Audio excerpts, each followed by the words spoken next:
Salut les joueurs, je suis en compagnie de Florent. Salut. Salut Florent. Ça va Florent? Ça va Florent. Ça va. Bon Florent, vous le savez tous, Odonata Édition. Bon, c'est presque une tradition maintenant sur la chaîne. Ben oui. Ouais, chaque hein. fois, il faut que deux fois par an on fait notre. Voilà. Et à chaque fois des nouveautés. Et à chaque fois des nouveautés, bien sûr. Et là, c'est quoi comme nouveauté alors? Ah ben là, tu vois, c'est Sapin Inca qui Ouais. est arrivé. Donc Sapin Inca, on va incarner des Amachaks, des Incas, donc des agents secrets de l'Empire Inca qui ont des pouvoirs divins. Alors je vais vous présenter l'Empire Inca. Tac. On fait une belle carte de l'Empire Inca. Ah, il est beau. Voilà. il est très Et à l'intérieur, nous avons ces agents secrets de l'Empire Inca. Donc ça, c'est la matrone qui va t'expliquer comment tu vas contrôler tes pouvoirs d'un dieu Inca, mais également d'un animal totem. Et tu vas, alors je vais aller directement peut-être vers les pré-tirés. Voilà. Alors je te voilà, par exemple, ça c'est ce qu'on peut jouer.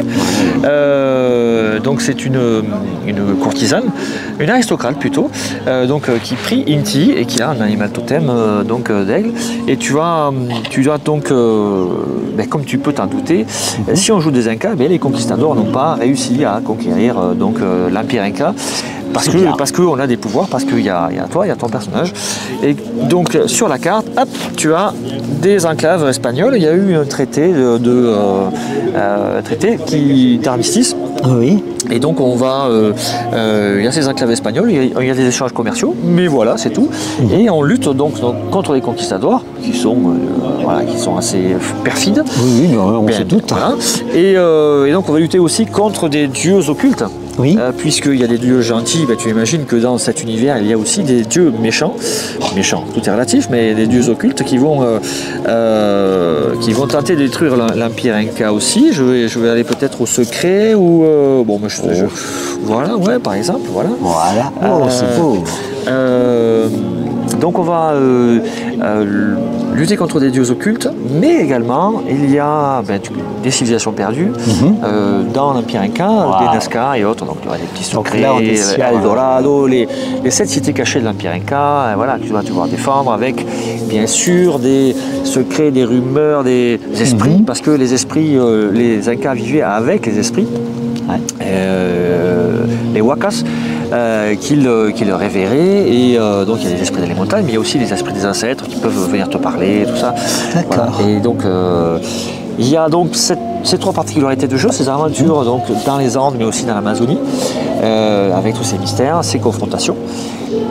Et ce mysticisme, bien sûr. Et il y a aussi des monstres, il y a des monstres tirés du bestiaire Inca, une belle momie.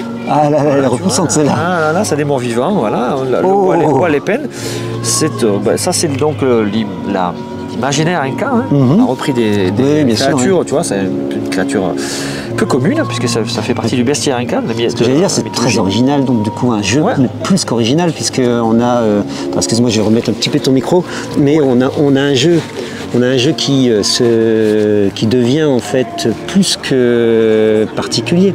On est loin des cités d'or, on est plutôt proche, je pense, tu me dis si je me trompe, mais d'une version alternative de notre monde.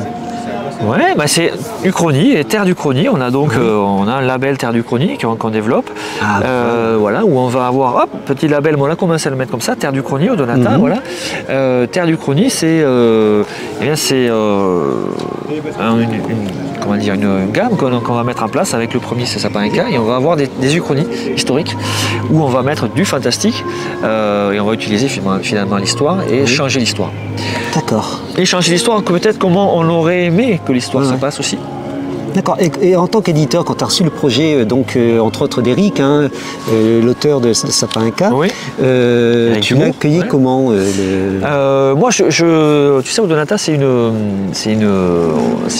studio de création et un studio d'édition, dans le sens où on va... moi, quand je prends un projet, j'essaie de prendre ce qui est intéressant et d'amener des éléments pour créer quelque chose dans la gamme, ou quelque chose des ressorts scénaristiques, des ressorts de jeu, travailler sur le gameplay, travailler sur les ressorts scénaristiques et amener l'auteur à magnifier finalement son œuvre. Alors des fois il a tout, donc voilà, on fait de l'éditorial, mais parfois donc on construit aussi ces éléments et on met d'autres auteurs qui vont amener qui vont amener différents éléments. On essaie de mettre les auteurs ensemble pour magnifier les projets. C'est ce qui s'est passé donc, sur Sapin Inca avec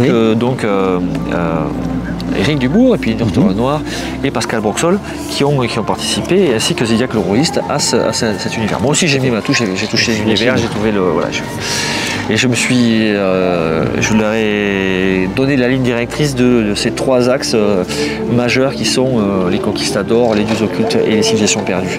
Très bien. Et il y a un peu quand même des cités d'or. Hein, oui, je pense, il faut, sinon ce serait malheureux. On a un animal totem et un dieu qu'on révère qui donne des pouvoirs. Voilà. Et chaque personnage va avoir des pouvoirs. Tu peux être guerrier et avoir des pouvoirs magiques.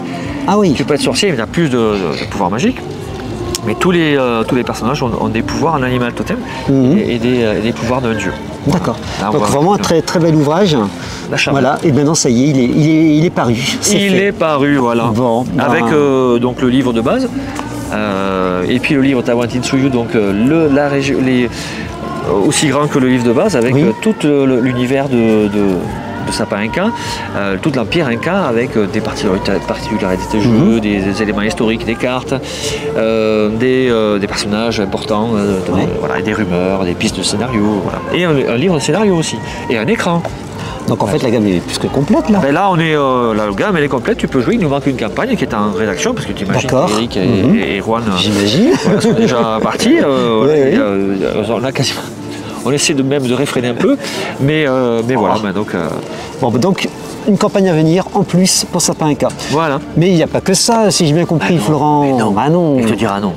Il te dira, et voilà, il n'y a pas que ça. Je dois te présenter, mon cher Florent, les Chroniques de Valoran. Les Chroniques de Valoran, c'est un jeu de rôle qui est écrit par... Attends, je me permets de remettre encore le micro. Voilà. On fera une petite coupure.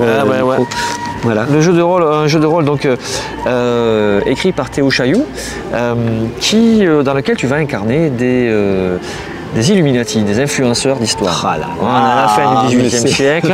J'ouvre. Oui, il ouvre, voilà, tu vois.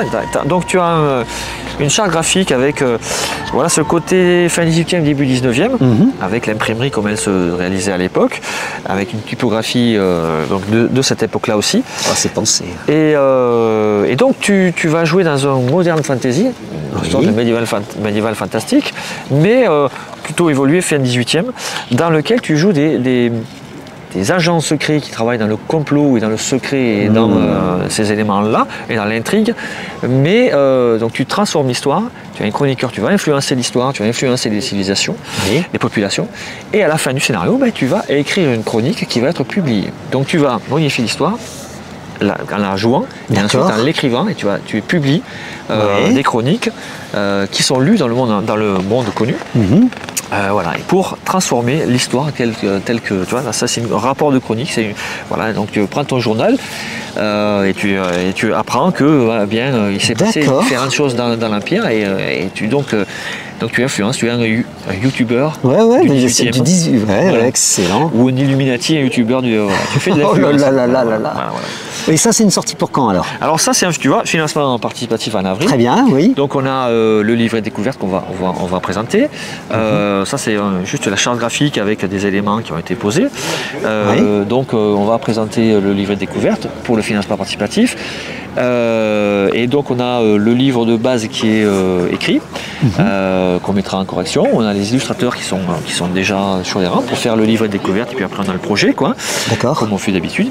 Et donc on le sortira, la souscription en avril, et donc 8-9 mois plus tard on sort le bébé avec les textes qui sont faits, les scénarios sont faits.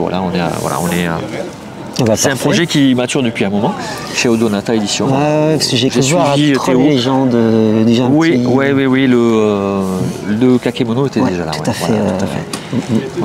Très bien. Est-ce que c'est là tout? Oui, non. Alors je dois te parler. Je remets mon micro. Hop. Vas-y. Je dois te parler de Résilience, le retour des saisons. Oh, c'est quoi ça? Alors, vas-y, là, tu m'interpelles. Résilience, le retour des saisons. Donc, c'est un monde post-apocalyptique. On est revenu au néolithique. Ouais. Et bon, le climat, donc on va au bout du changement climatique.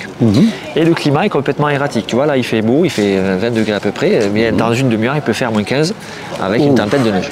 D'accord. Et donc, les animaux, les plantes et les hommes, et les autres créatures qui vivent dans ce monde fantastique n'arrivent pas à créer des civilisations. Et toi, tu joues un élu des nymphes des saisons. Oui. Donc tu joues un quatuor qui est composé de 5. C'est rigolo, le quatuor qui est composé de 5 personnages. Comme les Trois Mousquetaires. Avec les quatre saisons et le temps.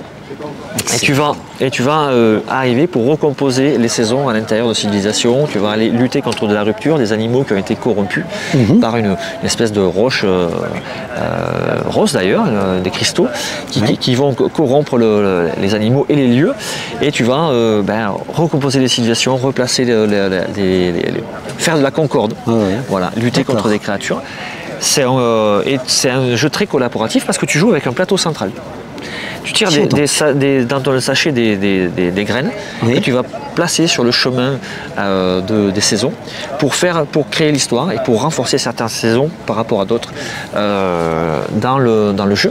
Et donc c'est un jeu où tous les tests se font et tu places sur un plateau qui est commun et central. Donc on a du jeu de société dans le jeu de rôle. Bon, écoute, j'avoue que je suis assez post-apo, rétablir le monde. Très bien, d'accord. Oui, oui. Et j'ai cru avoir pensé à un IVG. Ultraviolet Grassland de Black City. Alors eh bien écoute, on a financé Ultraviolet Grassland de Black City. C'est un super ouvrage qui a été édité écrit et illustré par Luka Rejek, qui est un Slovène qui vit en Corée. Donc c'est un setting de campagne avec un petit système accroché dans lequel on va jouer dans un univers Moebius Métal Hurlant. Ouais. Voilà. Et donc 220 pages ce livre sur un road trip dans des steppes arides, sur lequel le temps et l'espace a été fractionné, et tu vas rencontrer des prêtres étranges qui prient un dieu venu de l'au-delà. Tu vas rencontrer différentes caravanes, des monstres étranges, très à la Moebius avec des formes fantasmagoriques. 220 pages, 300 illustrations. Voilà, pour te donner un truc illustré par l'auteur. D'accord. Donc une cohérence graphique, et un imaginaire très fort. Tu as un grand plan, comme ça, où tu vas donc passer de faire le voyage dans la steppe. Wow. Voilà, un voyage très onirique. Un road trip, Voilà, un road trip très onirique. Et tu vas gérer la caravane aussi. Tu vas gérer la caravane et tu vas te balader. C'est très ouvert. Tu peux faire du commerce, tu peux te balader, mais il y a des quêtes philosophiques, il y a des quêtes diverses de découvertes qui te sont proposées, et c'est très ouvert. Une petite sortie à peu près annoncée? Alors normalement on fait vers le début de l'été. Ok, donc on en reparlera pour Trolls et Légendes si tu es à Trolls et Légendes. Je suis à Trolls et Légendes. Parfait, on en reparlera à ce moment-là. Je pense que ce sera plus chaud encore. Hein. Oui. Ça va chauffer. Ça va chauffer, un road trip qui risque de chauffer. Bon, y a-t-il d'autres nouvelles? Non. Écoute, on a pas mal de projets dans les cartons. Voilà. T'en dis plus. Je ne peux pas t'en dire plus. Raté, j'aurais essayé. Hein. Voilà. Bon, très bien. Un petit message quand même sur Insectopia, la campagne, ce qu'on avait financé, on est un peu en retard. Ça avance bien, et dans l'année on va le sortir, et on est très heureux de la manière dont ça a évolué. J'ai réussi à finaliser la campagne, qui était le problème majeur de l'écriture. C'est un peu la surcharge de différentes choses dans l'édition qui les goélands viennent nous voir. Nous n'allons pas être mangés par les goélands, je le dis. Peut-être parce que nous ne sommes pas des insectes, mais ils nous regardent d'un air un peu étrange. Insectopia. J'ai parlé d'Insectopia, ils sont venus. Non.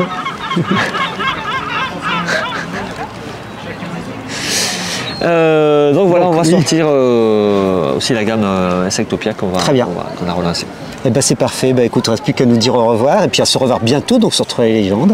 Et puis à Cannes. Allez, salut. Salut les joueurs.